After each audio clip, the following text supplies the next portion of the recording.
Some stories are too strange to believe and too terrifying to forget. This is not just about a haunted apartment.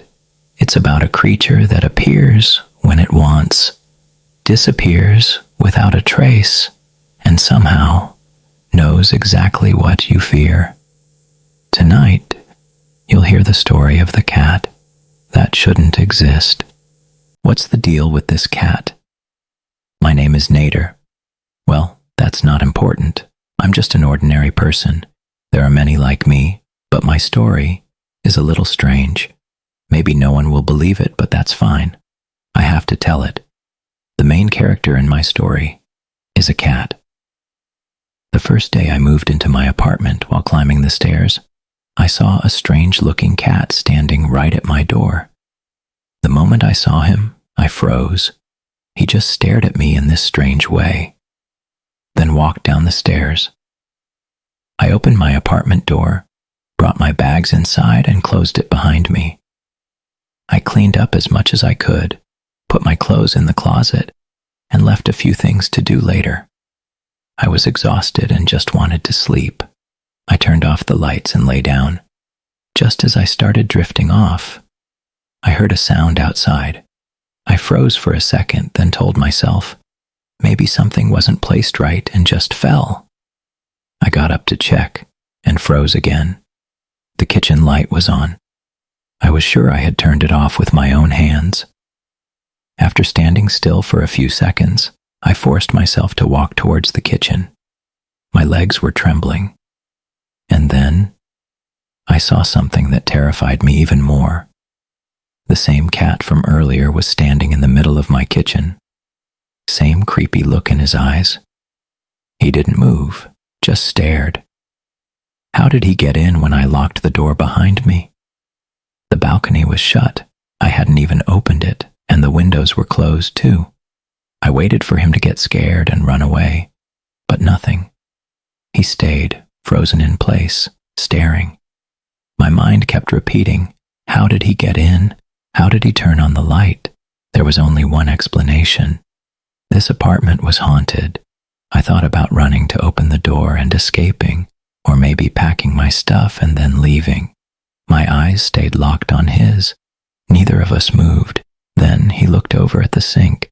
I followed his gaze. All I saw were a few old plates and cups, covered in dust and surrounded by tiny insects. When I looked back at the cat, he was gone. When did he leave? How? Everything was closed. I don't know why, but instead of leaving immediately, I started washing the dishes. Once I finished, I went back to bed and fell asleep instantly. I don't even know if what happened was real or just a dream, but less than half an hour later, another sound. I put the pillow over my head, trying not to hear it, thinking maybe it was just noisy kids downstairs, but it wasn't. It was outside, the same cat that somehow got in. Lights turning on by themselves. It took me a whole minute to process everything and realize I was in real trouble. I got up slowly, step by step, and saw him again, standing at the balcony door, staring at me. We stood there for a few seconds, just looking at each other, him with that strange, terrifying stare, and me, scared but also strangely sleepy. Then he looked at the balcony door. I thought, great, he wants to leave. I opened it and said, go. But he didn't move. Instead, he looked at a half-dead plant hanging outside. I said, what do you want? Go on, shoo. But he didn't budge. He just looked at me like I was an idiot, then turned back to the plant. For some reason, I felt like he wanted me to water it. I went to get some water, but when I returned, he was gone again. I assumed he'd jumped off the balcony, even though we were on the 4th floor. But honestly, what about tonight had been logical so far? I watered the plant, closed the balcony, and went back to bed. I was out the second my head hit the pillow. When I woke up the next morning, I remembered everything. I went to the kitchen. Dishes and cups were clean. Went to the balcony. The plant was watered.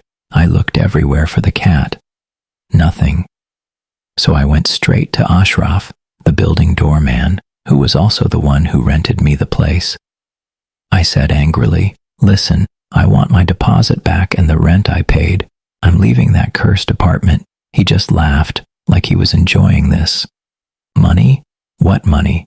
You signed a contract. Talk to the owner." I snapped. "Fine, take your money, give me my deposit, and tear up the contract so I can leave." He gave me this strange look and said, "Did the cat show up?" My anger boiled.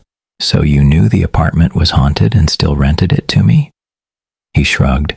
"It's just a cat," and laughed again. I shouted, "Are you the one who sent it?" His face turned serious. "Do what it wants, and it won't harm you. Take care of the apartment, don't damage anything." I said, "So you do know everything. Tell me, what's the deal with that cat?" He smirked. "Can't remember." I pulled out a 100-pound note and handed it to him. "Now?" He snatched it, pocketed it, and said, "That's just enough to remember the beginning of the story." I was confused. "Boraay?" "Yes, Boraay the cat. He belonged to a woman named Nuara. She lived in your apartment 20 years ago. She practiced magic. Some people came to her to harm others. Some came to break curses. Sometimes she charged money. Sometimes she gave it. People either loved her or hated her. Important people visited her. Sometimes she wouldn't leave the apartment for months. And sometimes she wouldn't come at all for months. But the worst nights were when she gathered the other witches. It felt like the whole building would collapse. That cat never left her side. She loved it. It loved her. One night, the witches were there, and then disaster struck. A massive fire broke out. The flames burned for hours. No one could go near. By morning, the apartment was ash. They found Nuara and her cat. Since then, the place was empty for a long time. Then it was renovated, but no one stayed. People would last an hour before running out into the street. Some said the cat wouldn't let them light a cigarette. Sometimes I'd find tenants dead inside. "You," he said, "are the first person to survive a whole night there. That cat has things to say. Maybe even the truth about the fire." I don't know why, but my curiosity and recklessness made me stay in that apartment, even after knowing people had died there. I went to work, came back at night, and as I put my key in the door, I felt it, that mix of fear and excitement. I was ready to hear what Boraay had to say. That night, I didn't just meet a cat. I met something far older, far stranger, and for the first time in my life, I wasn't sure if I was dreaming or if the nightmare had just begun. What Boraay told me next changed everything, but that is a story for another night.